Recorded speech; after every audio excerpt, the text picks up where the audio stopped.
What's going on, everybody? It is your man Cleveland Terry, and I am set up in a very boring backdrop room, as you can see here. I'm in the process of moving to another location as far as my home studio is concerned. So ignore the walls. I'll be fixing these things up as we go. But for now, this is where we are. So as you can see here, I am at home. Some people don't have the benefit of being able to travel all the way out to the DJ Expo. Some people weren't invited. Some people don't have sponsors. Some people are just me. And I'm chilling at home. But in the meantime, as the expo goes on and the announcements are being made, I'm still gonna give my thoughts, even though I'm not there to sit there, touch, and feel the product. I'm still gonna give you my opinion. So today, one of the coolest things that come out of the DJ Expo was the Roland DJ-707m. Now, I've used Roland products before, and I don't know, before they just never really did anything for me.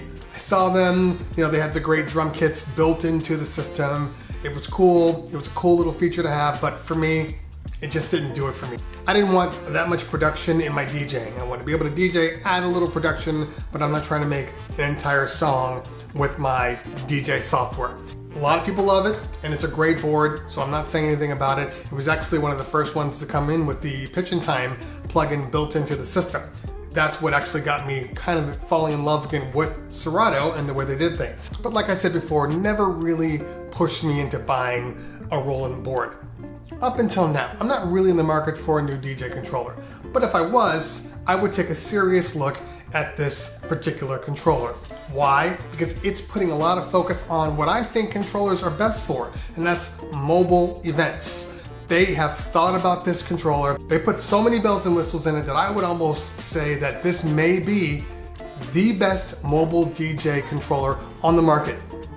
Sans reviews, obviously. Now, when I say mobile DJ controller, I'm not talking about controllerism or showing off your skills or the best DJ controller or the best effects controller. I'm just saying it is the best mobile DJ controller. So we're gonna look at the top features of this board. Similar to the Denon Primes, they have multi-output speaker management.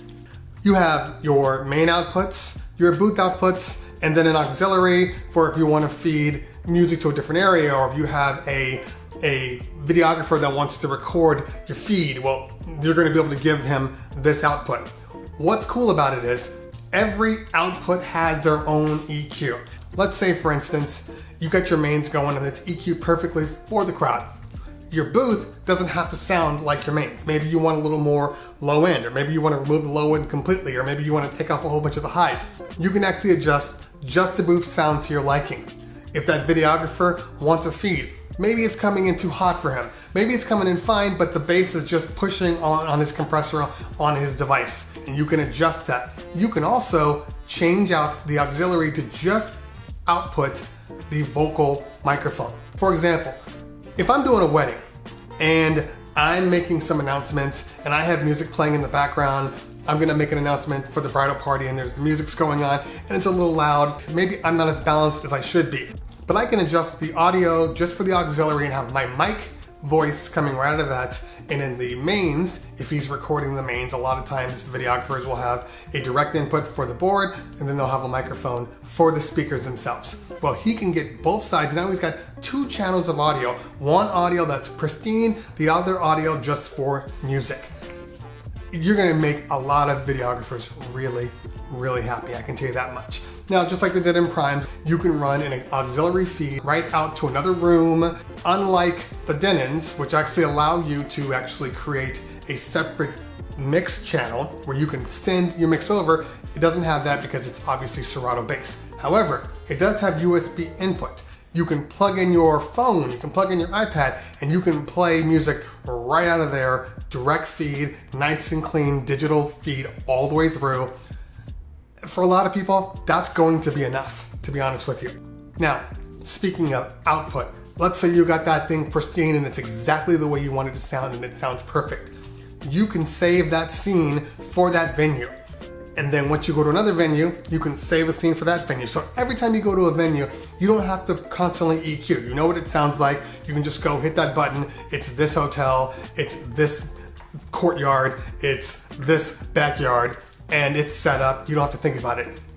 Having said that, I would never, ever just trust my scene. I would always go back out and monitor because you never know. There could have been some renovations. They could have added some curtains. Something was changed differently. Maybe they have different furniture that absorbs a lot of the sound. There's a lot of reasons why you're still gonna need to do some work. Now, one of the coolest things that I have never seen on a board is Roland's anti-feedback system. So what that means is if you have a microphone and you're making announcements, as DJs, we all know, what do we have to tell people when they have their microphones? Step away from the speakers. Step away from the speakers, put the microphone up to your mouth, don't pull it down here and try to talk from here, because ultimately we're gonna have to turn that volume up, which is gonna open up all the possibilities for feedback. Roland has supposedly fixed this. So they have in their system an anti-feedback option. By setting this up, no matter where that person is, no matter how loud it is, the microphone will not feed back. That's absolutely amazing. I have never seen that on any consumer level board, ever. Consumer level, prosumer level, professional DJ board, never seen it. That's gonna save a lot of drama. Who knows how sensitive or how good it's going to be. I don't know if there's a compressor in there, and when that feedback kicks in, that compressor kicks in, brings everybody's volume, brings it all down, and that might be just as bad as the feedback. Yeah, you're not gonna have feedback, but you're gonna have audio dropouts. People are gonna be looking at you like, turn the guy up. I don't know. I haven't tested it. I hope to test it, so I can't speak to that yet, but I will tell you if they did make it possible, if that's a thing, if that's real, amazing. I saw some of the videos off of Facebook today. BPM Supreme and Roland had a joint video where they were talking about it, and they did have the microphones right next to it. They were playing music and there was no feedback. And it wasn't really that loud, but if they're touting this feature, I gotta assume it works. And if it does work, that's fantastic for everyone. Most of the boards that are coming out nowadays, there's your typical stuff. You got your dual USB, you got your microphone inputs. Some people have 2, some people have 3. Roland, on the other hand, has a total of 4, and they have 2 quality XLR inputs with their own adjustable EQs, and then they have a front panel with 2 additional inputs, which can be used for microphones, but they can also be used for instruments. Now, as a mobile DJ, how many times have you been at an event and the bride comes up and says, hey, I got a special presentation. I have my friend that's gonna sing this song and they have a guitar. Can you mic the guitar? Can you give them a microphone also to sing this song? And you're like, I don't really have this ability. I don't have quarter inch, or I only have 1 mic input, or yeah, you can plug it in, but I can't EQ the guitar. So now I'm concerned that it's gonna give you feedback. It's not gonna sound as good. These problems go away with this one. You have your standard 2-channel mics with EQs. You have the auxiliary input, which I believe has its own EQ on the inputs there, so you can plug right into the front. I'm not a big fan of front-facing microphone inputs, but knowing I can use them as an input for something that I didn't have before is amazing. This eliminates a lot of the ceremony issues, and a lot of times when you do the ceremony also, you're limited to what you can bring, or you're bringing a separate mixer, maybe a 4 to 8 channel mixer, and then you got your mics in there and all your inputs. With this board, you don't have to bring that mixer. You can plug everybody into your board, make the necessary adjustments, and you're good. You're done, unplug, just move the whole thing. That's gonna save you a little bit of time on the front end, moving from the ceremony to the actual party itself. It's smaller than your everyday controller, the SX3 or the DJ-1000, or even the Denon Prime 4, that behemoth. This is smaller than that. This looks to be the same size as like the SB3 or the DJ-800. Which brings me to my only real issue, and that's the jog wheels. The jog wheels, I'm sure they're gonna work, but they clearly are nothing to write home about. Some of the fun of DJing that we get from using like the DJ-1000 or the Rain 12s, well, that's not in this box. This box is small. This box will get the job done, but I'm not sure you're gonna get the same excitement by using these jog wheels as you would with other controllers.